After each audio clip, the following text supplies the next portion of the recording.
皆さんこんにちは。ジャパンリスペクト TV へようこそ。ニューヨークからやってきたある YouTuber のカップルが現在アジア各国を巡る旅をしています。彼らはすでに素晴らしい日本での旅行を満喫した後、予定では中国に2日間ほど立ち寄ることになっていました。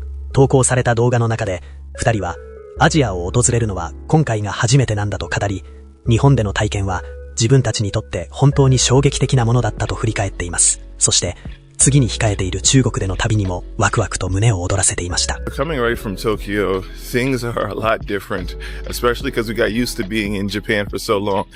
But we're right here walking on the sidewalk, and there's people on motorbikes with people on the back just driving here. Along the sidewalk? Yeah, on the sidewalk with us. Also, they drive on the same side as we do as Americans, which is actually opposite than what they do in Japan. And also, there is garbage around. Like in Japan, there wasn't any garbage anywhere. Nowhere. No garbage on the street, no garbage cans, nothing. It was just no trash. So, definitely different than what you got used to in Japan. しかし、同じアジア圏であるにもかかわらず、あまりの日本との激しい落差に、彼らはすっかり戸惑ってしまうことになります。実際に中国の地へ到着してすぐ、彼らは何かがおかしいと強い違和感を覚え始めました。実は中国では独自の区分けによって現地の自国民と外国人が立ち入れるエリアが明確に分けられているのです。そのルールのせいでこの YouTuber たちは特定の地下鉄の駅にすら入場することができませんでした。さらに上海のど真ん中という大都会にもかかわらず、通りには人がほとんど歩いていないというなんとも異様な光景を目の当たりにすることになります。So last night we had a lot of difficulty with the public train and metro because it wasn't running. And everywhere said bus stops, and even you look on the maps, it looks like it works, but it really doesn't. And nobody that we've encountered speaks English. Even the people who work in the train station, who work at the airport. All of the signs were written in English, which was kind of a false sense of security. Nobody spoke English. So we really should have learned a little bit more of the language before coming here. Another thing that does surprise me here is I thought that there would be so many people here, but it's a Saturday and it's midday.And we haven't really seen a lot of people around. I used the Translate app to see what this was, and it said it was rose petal, and it looks like rose petal. Let's see what it tastes like.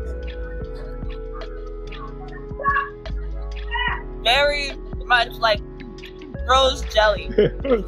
深刻だったのは現地の食べ物の問題です。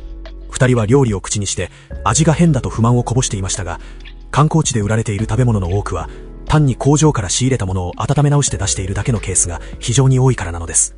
はじめは中国のローカルフードをいろいろと試食して回っていた彼らでしたが、どうしても口に合わず食べられなくなってしまいました。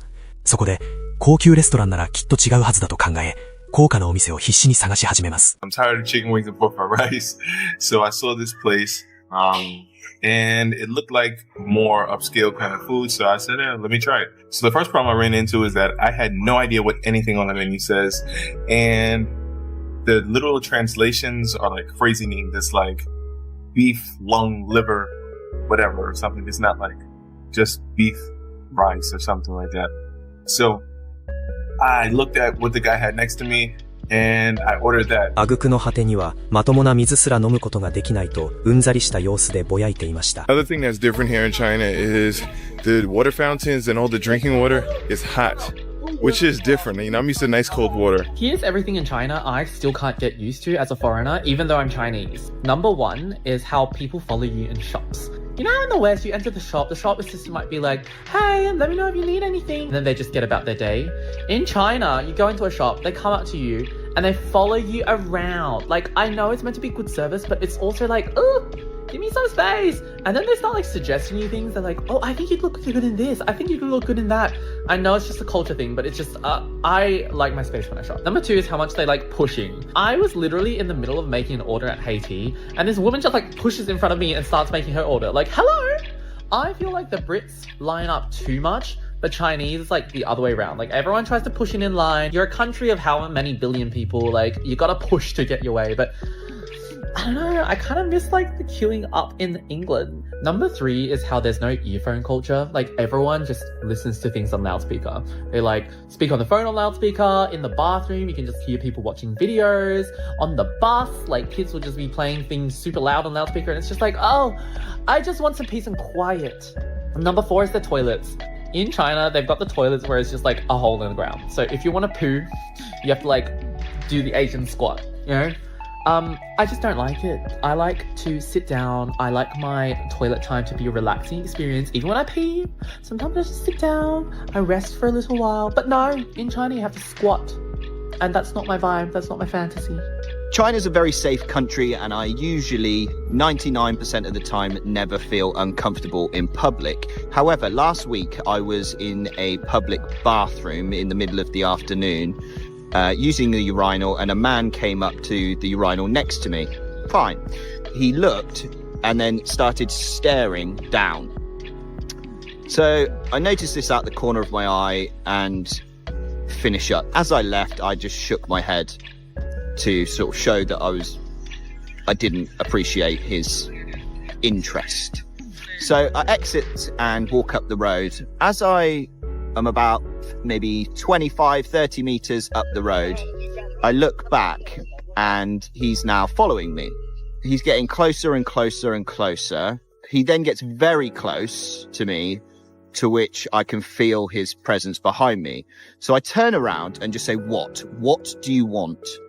Quite aggressively, I admit, maybe that was not the right way to say it, but you have just been staring at my Johnson for 30 seconds in a bathroom, which is odd.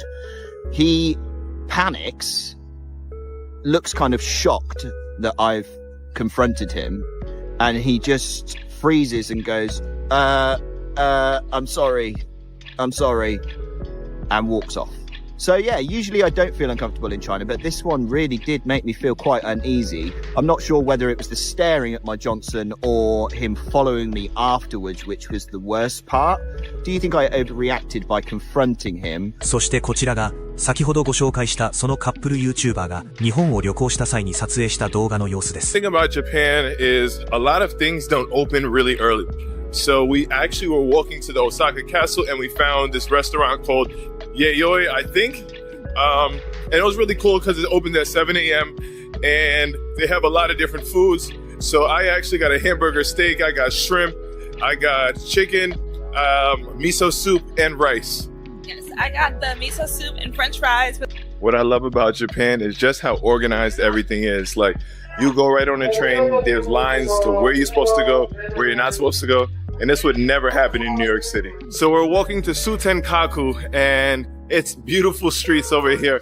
It's about to be sunset, everything is lit up, and there's so many beautiful buildings and a lot of different games and festivals. I highly recommend coming over here, especially during sunset when everything is lit up here. Also included in the amazing Osaka Pass is the tower slider, and it's a beautiful, fun slide, right? Let's talk about it. Yeah, so they were creeping me out. They're like, Happy Halloween, and then they shoved me down. It was like so much fun.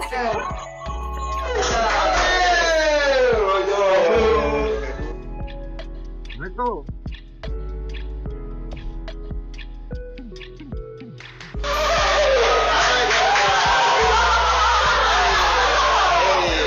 I highly recommend doing this.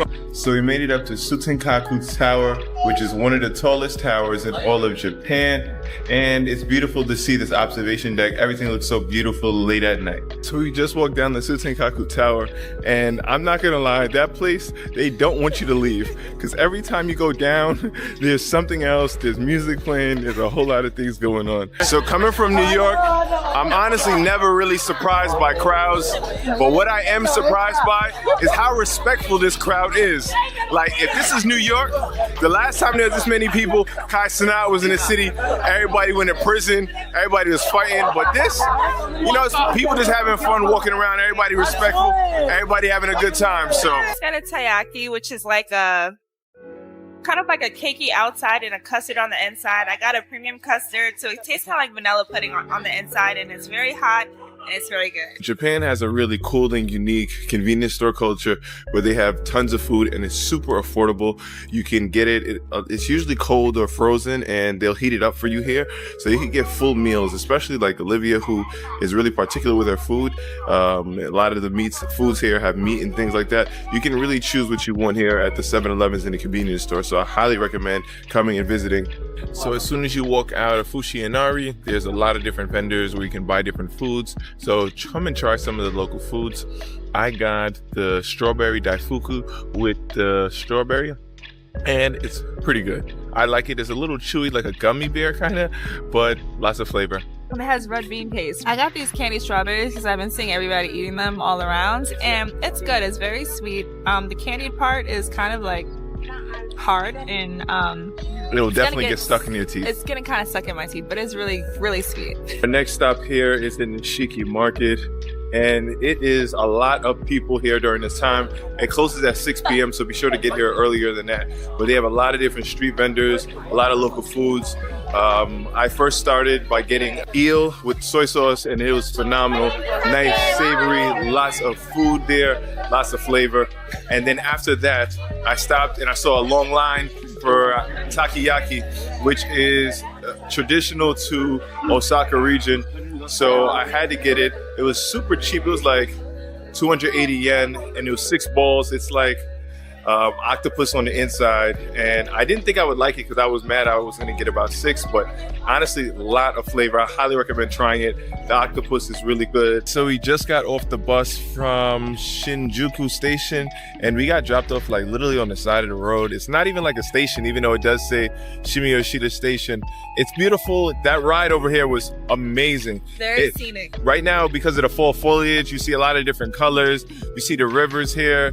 We were like in the clouds, so it's beautiful here, but let's head out in Shimiyoshida. And right behind the pagoda, you have some amazing views. It's an observation deck.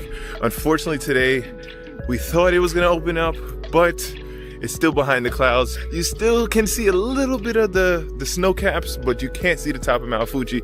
But if it does open up, we will come back. I don't know about her, but I'm coming back. I'm coming back. Might have to make it.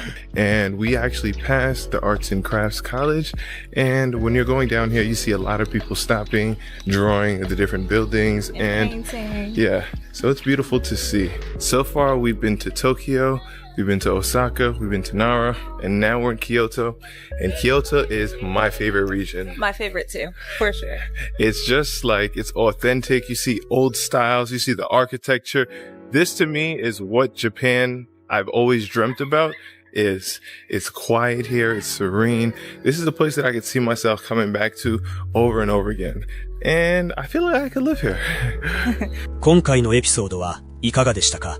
皆さんのご意見や感想もぜひコメント欄で教えてくださいね。この動画が少しでも面白かったら、ジャパンリスペクト TV のチャンネル登録と高評価をよろしくお願いします。